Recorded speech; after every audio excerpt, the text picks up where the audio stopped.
जोहार दोस्तों, आप सभी को स्वागत है विरकेश एजुकेशन यूट्यूब चैनल पर। तो आइए आज के इस वीडियो में हम झारखंड के विभिन्न शासन व्यवस्थाओं के बारे में जानते हैं, जो कि झारखंड की सभी प्रतियोगिता परीक्षाओं जैसे जेपीएससी, जेएसएससी, सीजीएल, उत्पाद सिपाही, दरोगा इत्यादि एग्जामों के लिए बहुत ही महत्वपूर्ण है।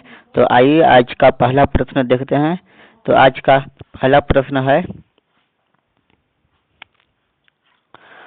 पहला प्रश्न है मांझी परगना शासन व्यवस्था में यौन अपराधों को दी जाने वाली सजा क्या कहलाती है? तो यौन अपराधों को दी जाने वाली सजा को बिटलाहा कहा जाता है। क्या कहा जाता है? बिटलाहा। अगला प्रश्न है प्रश्न संख्या 2।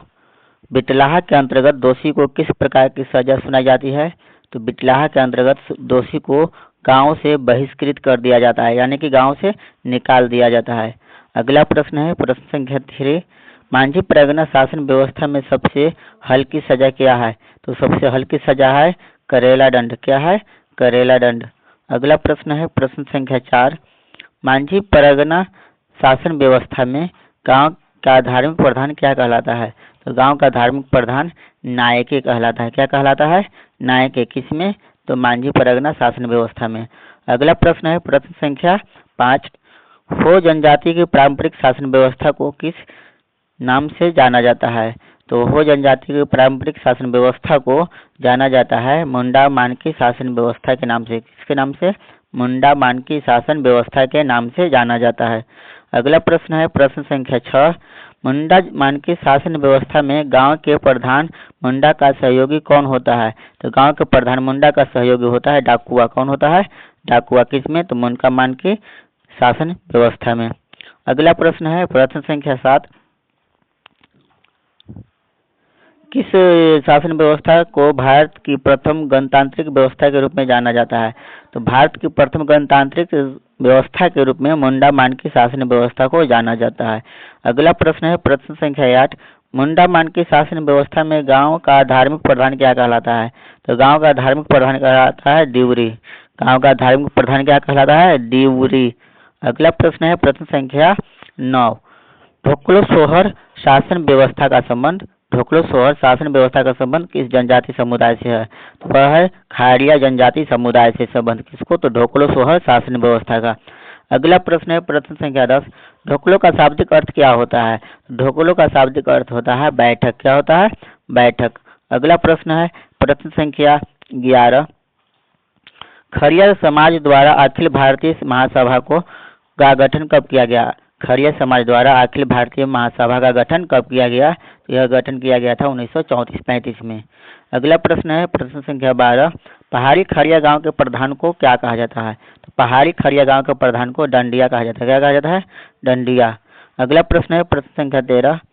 पहाड़ी खरिया गांव के धार्मिक प्रधान को क्या कहा जाता है? तो पहाड़ी खरिया गांव के धार्मिक प्रधान को डिहुरी कहा जाता है। क्या कहा जाता है? डिहुरी।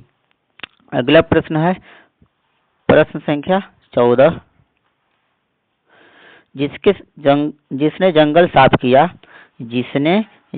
साफ किया और उस भूमि को खेती के लिए तैयार किया, उसे परिवार को क्या कहा जाता है? तो उस परिवार को कहा जाता है भूमिहार। क्या कहा जाता है? भूमिहार। जिन्होंने जंगल साफ किया और उस भूमि को खेती योग्य तैयार किया। अगला प्रश्न है प्रश्न संख्या 15। ग्रामीण शासकीय व्यवस्था में बैगा को क्या कहा जाता है? नहीं, बैगा का कार्य क्या होता है? ग्रामीण शासकीय व्यवस्था में बैगा का कार्य क्या होता है? तो बैगा का कार्य होता है ग्रामीण देवताओं को शांत करना। ग्रामीण देवताओं को शांत करना। अगला प्रश्न है प्रश्न संख्या 16। प्रारंभिक काल में महतो के कार्यभार से पहले उरांव ग्रामों का पुरोहित एवं लौकिक प्रधान कौन होता था? तो कौन होता था? तो वो होता था बैगा। अगला प्रश्न है प्रश्न संख्या 17। संथालों के सामुदायिक व्यवस्था में मांझी का उप प्रधान कौन था? तो मांझी का उप प्रधान था परानिक। कौन था? परानिक। अगला प्रश्न है प्रश्न संख्या 18। मुंडा मानकी व्यवस्था को किस अंग्रेज अधिकारी ने मंजूरी दी? तो मुंडा मानकी व्यवस्था को थॉमस विल्किंसन। किसने? थॉमस विल्किंसन ने मंजूरी दी थी। अधिकारी मंजूरी किसने दी थी? थॉमस विल्किंसन ने। किसको? मुंडा मानकी शासन व्यवस्था को। अगला प्रश्न है प्रश्न संख्या 19। करमाली जनजाति की जातीय पंचायत का प्रधान क्या कहलाता है? तो करमाली जनजाति की जातीय पंचायत का प्रधान कहलाता है मालिक। क्या कहलाता है? मालिक। अगला प्रश्न है प्रश्न संख्या 20।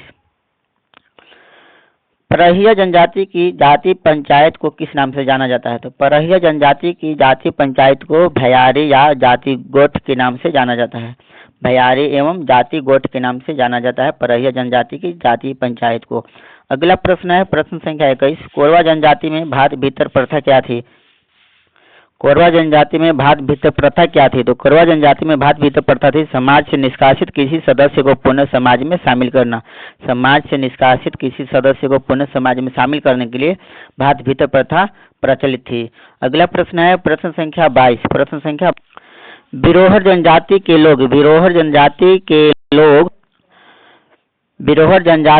लोग विभिन्न शिकार समूहों में बटे होते हैं जिसे कहा जाता है, क्या कहा जाता है? तो टंडी कहा जाता है। क्या कहा जाता है? टंडी। अगला प्रश्न है प्रश्न संख्या 23।